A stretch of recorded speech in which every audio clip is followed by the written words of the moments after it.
Alright, so welcome back to the channel. I'm Maxence Rebut. This is Dan Mahieu. Follow us on Instagram. Shameless plug. Right here. Right here. Actually, no, I'm not gonna do that because then I have to edit it in, bro. So lately I've been trying to switch up my channel a little bit. Instead of doing just tutorials or travel films, I've taken you along on shoots, and today we're gonna try something new, which is an editing face-off. We might try and make this a series, who knows, and yeah. So basically a couple weeks ago we went out and we shot a bunch of B-roll. We then took the exact same shots and decided to make 1-minute edits out of them. And yeah, today you're gonna vote which edit you think is the best. We're gonna watch the edits and then we're gonna explain what we did in the specific edits. This battle is actually quite interesting because we both use free softwares, but we use different softwares, competing softwares. I use HitsFilm Express. And I use the better free software, DaVinci Resolve. HitsFilm's better. HitsFilm's better. Nope. Alright, so yeah, we're going to show you the videos real quick, and then we'll explain what we did.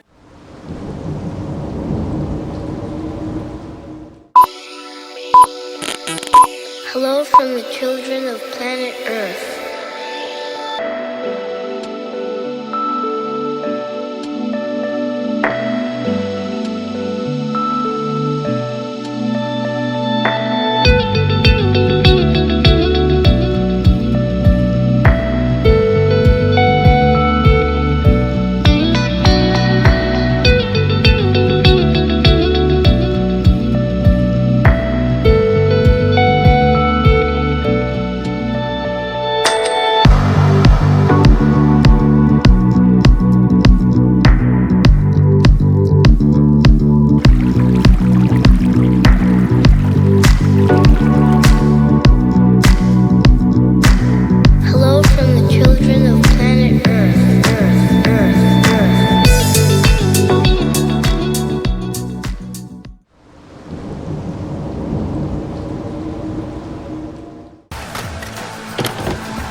Alright, so right now, what I want you to do is vote in the poll which one you thought was better, edit 1 or edit 2, and then we'll come back and reveal who did each edit and what we did to make them spicy and, you know, trendy.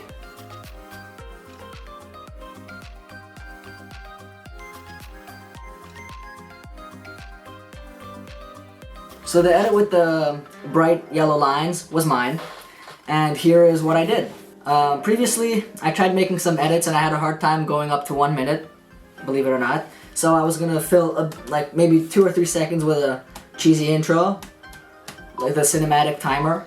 So I did that. My first shot was the introduction of the character, and so basically, I just wanted it to make like an interesting, insightful video.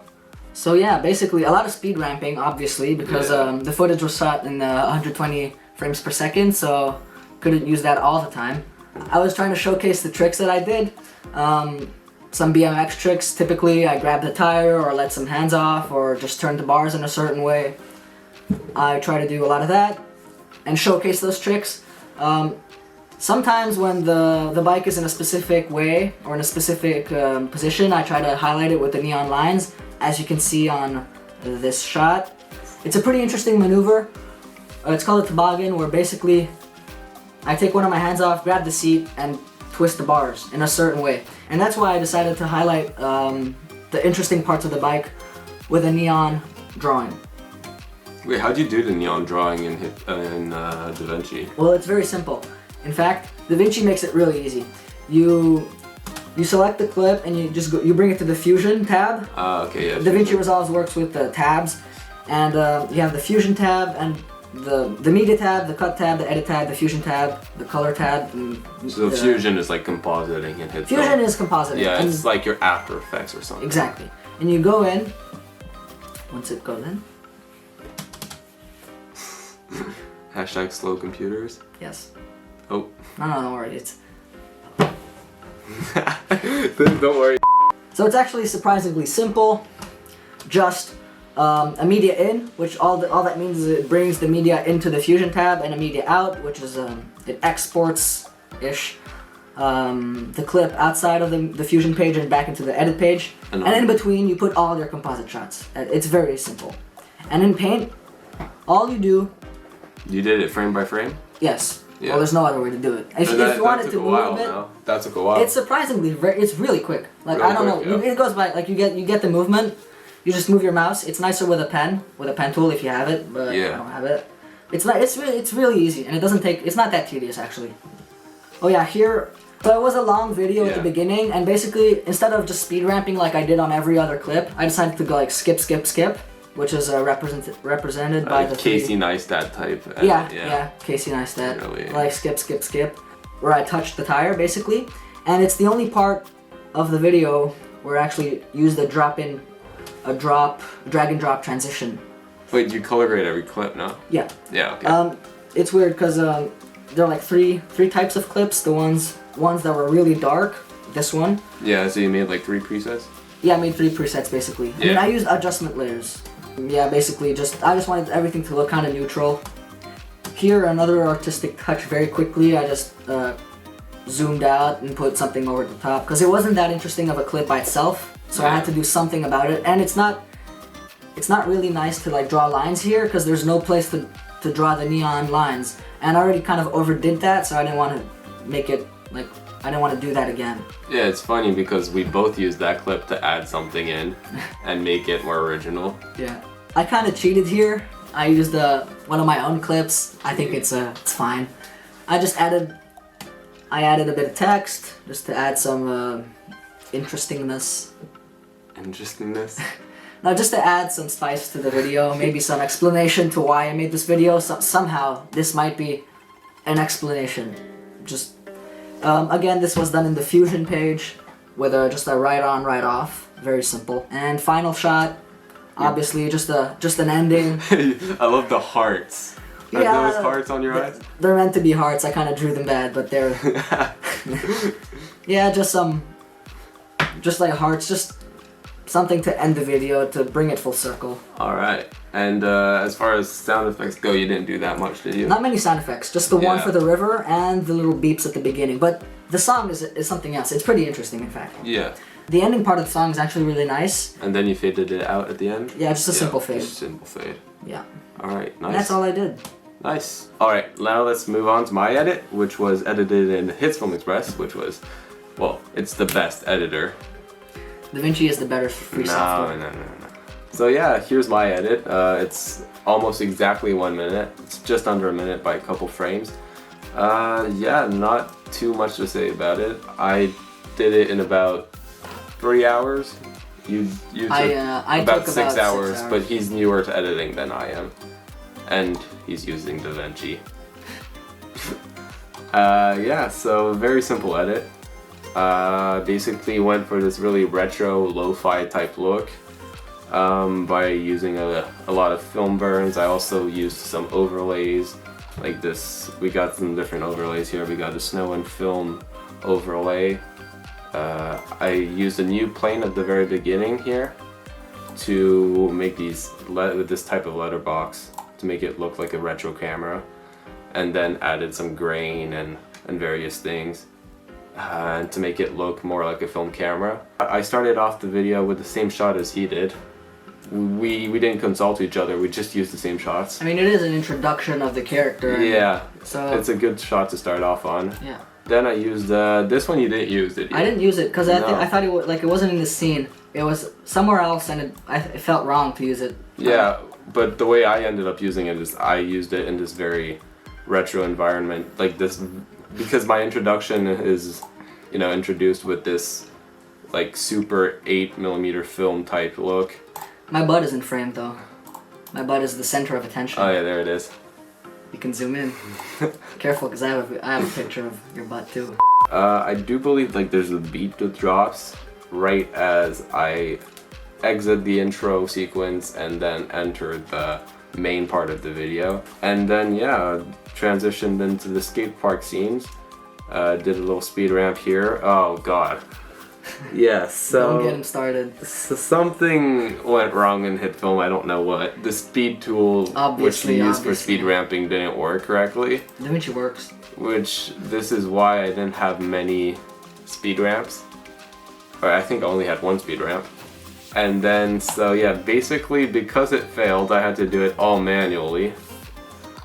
And it was quite a tedious task, I'm not gonna lie. Frame by frame, I made a composite shot. I duplicated the clip in like, I don't know how many times. 19 times. And then frame by frame I cut it up and slowed it down and sped it up. Sounds horrible. But yeah, so I ended up starting off quicker than normal speed to get this like old retro 18 frames per second played in 24 frames per second vibe that they used to have on old cameras, and that took probably about 20 minutes. Well, I went for a completely different grade in the skate park shots, just because it was a different section of the video. And then yeah, I didn't really have that much logic into how I positioned the different tricks, unlike him, because I don't know much about biking and skateboarding and all that, so. I did, however, try, because we had different angles of every jump. Yeah, so I tried to time it so that it looked fluid. I also used a whole bunch of different film burns. Very easy, you just fade them to the color and then you're done. In this shot, I think it was a pretty nice angle. And so I ended up, when he was in the air, I don't know why, I just did it and it seems to work. I added this like flash type effects to make it so that someone was taking a picture of him. And yeah, so I just added a white plane, faded it in, faded it out over a couple frames, added a sound effect, and yeah, it just worked. And then we get to this effect. Yeah, so as far as the sound design in this specific effect went, it was quite easy. I just had a riser build-up sound effect and a big boom and a couple different sound effects as well. But yeah, it's quite subtle, and yeah, basically I did this like really overused effect that's usually found in music videos. It's basically where you have a frame and then you duplicate it and then shrink it accordingly and then just change the color on every single frame. On this shot, so yeah, he made this like sort of special composition where he had a shot behind, right? Yeah. Yeah. He overlaid two shots, and then I did something to the same shot as well. I mean, it was a good angle, it was just not very interesting. And so I ended up adding a light flare. I don't know why, I just wanted to. That ray of light is completely fake. I added it in a composite shot here. Just added a flare effect, very easy to do in HitFilm. And then I manually tracked it, very simple, took about 5-10 minutes, and it looks okay. I mean, it's definitely more interesting than it was before. You can see the change there. I mean, I don't know why I did it. It is nice. It is nice, it's just, yeah, I'm sure no one noticed. As far as sound design goes, once again, I kept it quite simple. I just added a few sound effects here and there. Have this bike rolling sound effect. I got some springs in there. I have some booms, some hard hits. And as far as song choice goes, I just wanted this really upbeat song. It's called Renegade, so it's like the stereotypical skate video song, Renegade. And the final like sort of effect that I used was I added all 4 frames of a similar jump together, timed them, and then just filled the frame with them. And yeah, we both ended on same shot. Your ending was slightly more abrupt. I decided to fade you out. But yeah, not much difference there.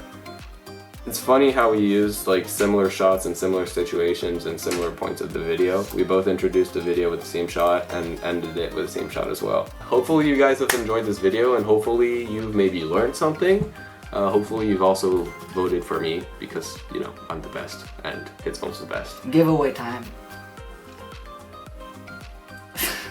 Bro, I've got 100 subscribers. We're not gonna give anything away. I don't have any money. Yeah, so hopefully you've enjoyed this video. If you want to see more videos like this, just comment down below or leave a like. And yeah, we'll see you guys in the next one. Bye bye.